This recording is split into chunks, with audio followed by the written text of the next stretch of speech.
Ben, education in Richland County has been important for a long time. We had 100 years with a teacher's college here.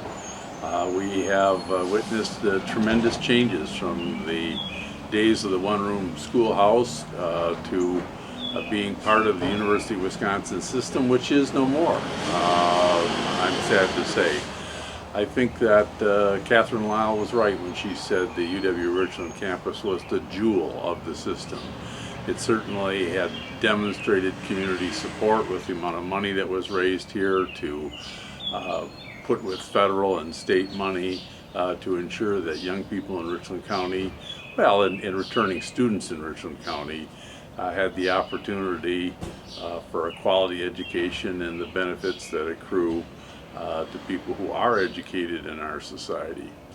It's sad, I think, that the focal point this past week in the state budget is further cuts in the university budget.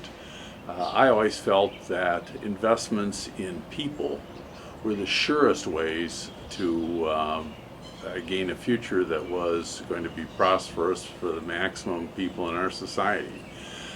We need to recognize that we're in the age of information and knowledge is key, and I think it's sad when the state budget responds to a modest increase put forward by Governor Evers with I think an $89 million cut. Well, how far back do we need to go here to like 2015, 2012, 2011, 20? Well, I think you have to go back at least a decade. When I was leaving the legislature, we were having some fiscal difficulties, and there was a desire to hold the line, and I think the university was at risk at that time and faced a freeze. And everybody said, well, this will be temporary, and then we'll reinvest in education and move forward when we have better economic times. And the money was put out as tax cuts. And the message was these tax cuts are going to become a turbo engine for our economy and give us an economy that is going to help us grow our way out of our problems. The problem is that dream never materialized in Wisconsin. At least it didn't materialize any better than it did at the national level.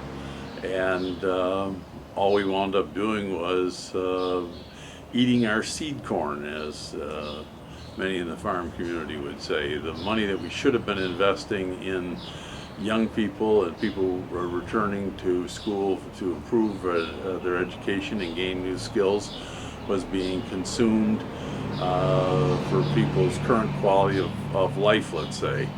And I think what we've seen ever since then is a budget process dominated by folks who wanted tax cuts at the expense of everyone else, and I think that's unfortunate because what it has meant is a growing disparity of wealth, more people spending more time at their kitchen table trying to figure out how they're going to make ends meet.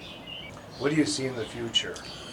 Well, what the Joint Finance Committee has signaled is that there's going to be an $80 million cut or more to the university's budget, in contrast to the modest increase that the governor put forward.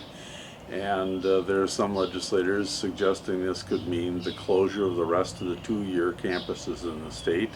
And I think that is a sad, sad thing, because rural areas that are served by these two-year campuses are going to see a reduction in opportunity for the young people who live in those communities to continue their education. And I don't think that's a good sign for a prosperous future for these communities, because education these days really does drive our economy. And we I think understand that, and that's why there's so much anxiety. But even worse, There's talk of closing 1 or 2 four-year campuses. Does that mean that they're going to close the campus in its entirety, or just get rid of certain colleges as they reconfigure the university system? I don't know, but I shudder to think of what would happen if UW Platteville suddenly found itself without a school of agriculture or education, and was refocused to just provide an education for engineers. This region's economy depends on quality educators being supplied for area school districts. It depends on education being provided to the farm community if we're going to be able to keep up with the innovations occurring in agriculture globally. Well, if UW Superior closed, people would either have to hop over and go to Duluth or St. Scholastica, or drop down to Eau Claire, and that's quite a hike. Well, sure it is, and what that translates into is certainly a reduction in opportunity for getting the benefits of higher education. And I would suspect that having to jump state lines would mean an increase in cost. And that also is a harbinger of less opportunity for Wisconsinites. We're in a real dilemma here right now. We have to decide what's important to us and where we're going to go in the future. And unfortunately, we live in a time when the world is more and more polarized. People are talking past one another, and they have forgotten the basic requirement to get out and know your neighbors, and that means listening to your neighbors, not just talking to them, and engaging in civil discourse and talking about our problems and what might be a way to resolve them and improve the future for all of us. And then if you do that, there's an opportunity for leadership, and we're not seeing much of that these days. And I think that we don't have forever to come to grips with this, and I think people do need to understand that it's really up to them. It's up to each of us. I don't believe that I or anyone else can solve all of the problems that confront Wisconsin, but each of us can do something, and we need to do something. And if we do engage and reach out to our neighbors, I think the future can be bright, but that means we have to take the first step.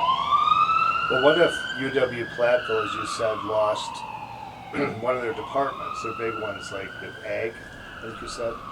What about mining? I'm sorry, not mining. I mean, Education. Yeah, education or engineering.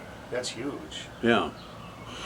Well, I think we know from listening to business that we have a shortage of engineers in our society, and if engineering were affected, it would not only mean less opportunities for young people to become engineers in Wisconsin, and particularly people from this region, but it would also mean that manufacturing and business would have less of a labor pool to draw from.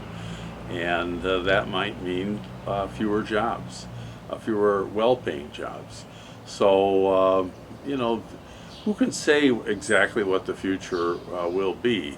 But we can see trends, and we can express concerns, and I, for one, have been trying my best to let folks know all around the state that my feeling is that we made a mistake 10 years ago when we began this war against education, and we need to rethink that. That certainly was good politics for a few people for a while. But the fact of the matter is, if you look anywhere on this planet, you see societies that are prospering by investing in education, investing in educators, and investing in students. And we need to do that not just at the university level, but we need to think all the way down to those young people who are just beginning their education journey by enrolling in elementary school or in preschool. Those investments in young people will pay handsomely. I can't as I sit here on Central Avenue, uh,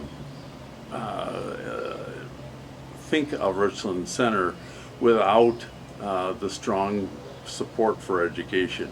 It's always been here. If you go back and read any of the early history of this community and the role that women's clubs played, the very strong role that they played in the advancement of culture and education in this community, this seems so unbelievable, but yet here we find ourselves.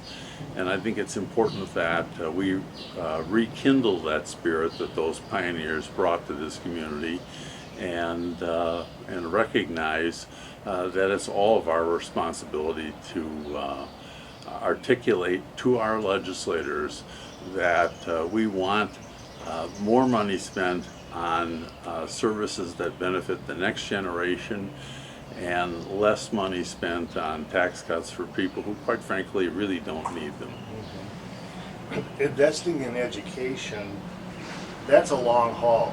It's years and years, for to come to fruition, whereas you don't see instant results. And maybe we are a society that likes to see results faster. I don't know.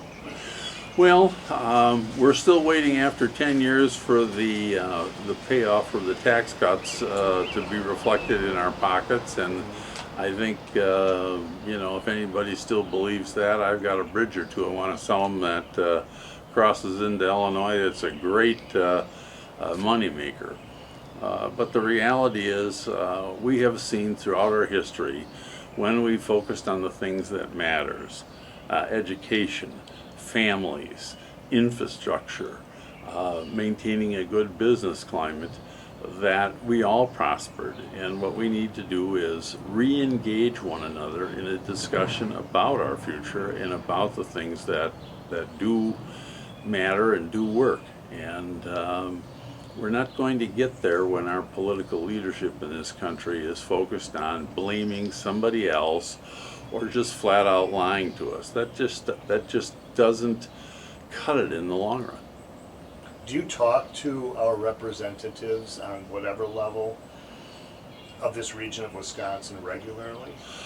No, because they don't come to town very often, and when they do, they have spent a lot of time making it clear they're here to listen but not dialogue with their constituents, and I think that's very frustrating, not only for me, but it's very frustrating to my friends and neighbors who have repeatedly showed up in crowd sizes that exceed 100.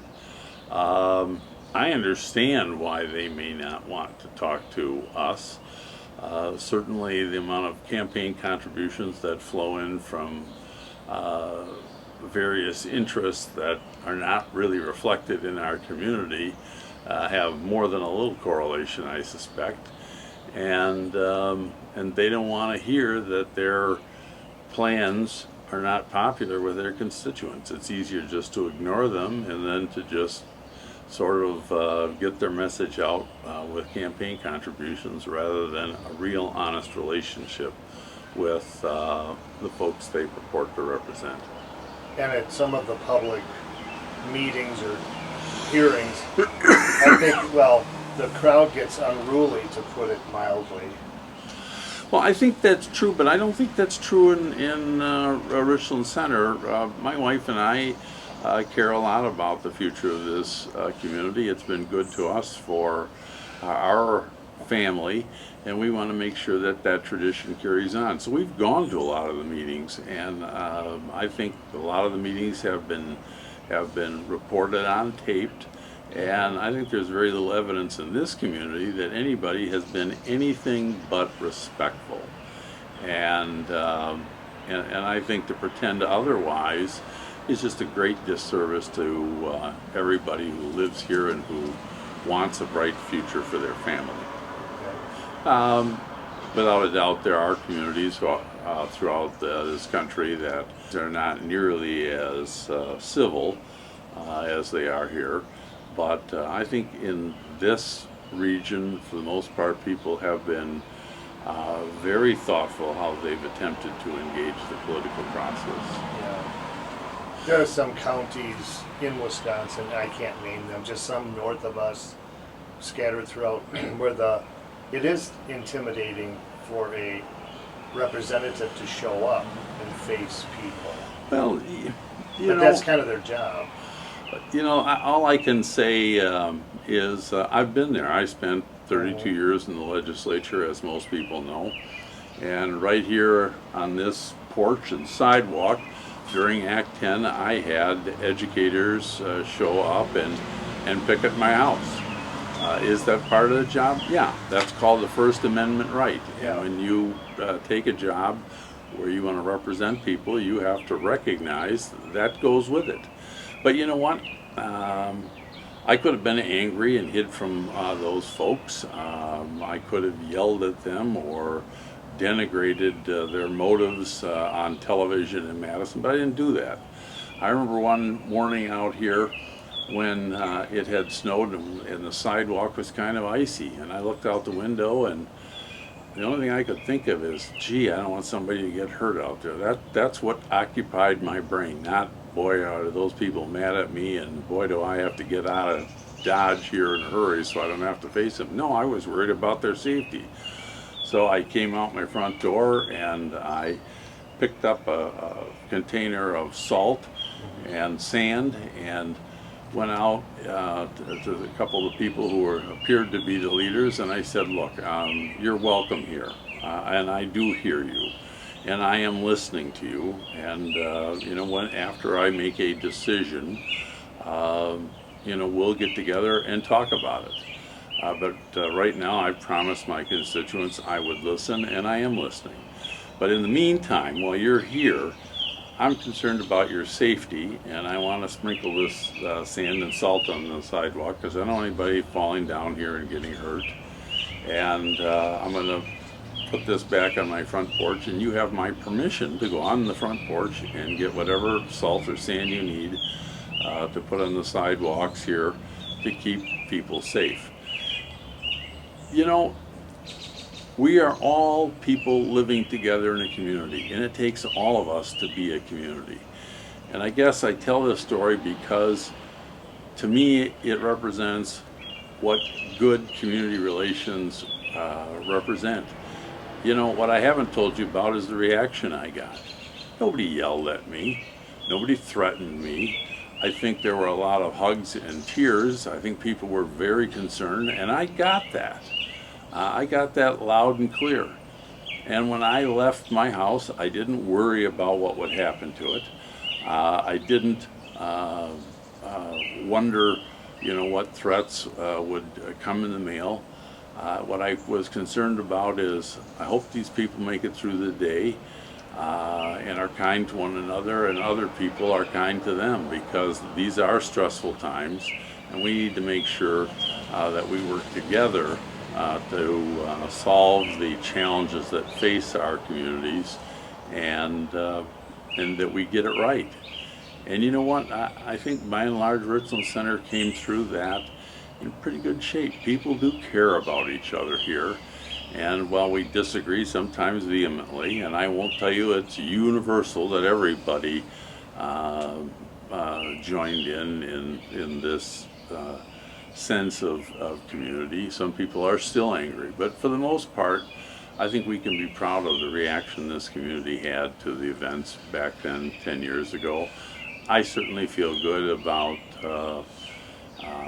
how we handled things, and I think that's the lesson for the future that we have to take. The only way we're going to get ahead is if we work together as a community, join hands, and march forward. Well, by salting and sanding your sidewalk, you were showing what everybody has to do at their own sidewalks too. So like, oh yeah, okay. I do that too. This guy must be normal. Well, I think that it is something that we have to do in order to protect each other generally. But what was on my mind at that moment was the safety of people I saw as friends and neighbors. Yeah, I think they were pretty upset, and they wanted to know what I was going to do, and they demanded to know right now. But I had made a commitment to everybody in my district that I was going to listen carefully, and then make a decision. And I think, I don't know, 6 or 7 nights I went out in my district and met with anywhere from 500 to 700 people in communities, whether it was here in Richland Center or Dodgeville or Reedsburg. And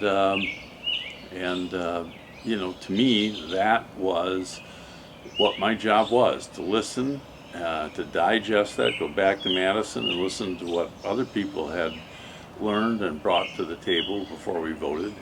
And I did that. In the end, you know, I made a decision. And some people I know would have rather I voted the other way. On the other hand, an awful lot of people liked what I did. And I certainly believe that, you know, the fact that I never faced a recall certainly indicated that people at least respected the process I used to come to a decision. What's angering people right now, Ben, I think, is that too many politicians think they don't have to do that hard work. They don't have to face their friends and neighbors and let them know what they're thinking and how they're going about making a decision. I think if we had a little more transparency and a little openness on the part of politicians in both political parties, we'd all be a lot better off. Anything else? That sounds like a perfect place to start. Strange for me to just do all the talking and not have you interrupting me with questions. I suppose. Well, thank you, Dale Schultz. Yeah,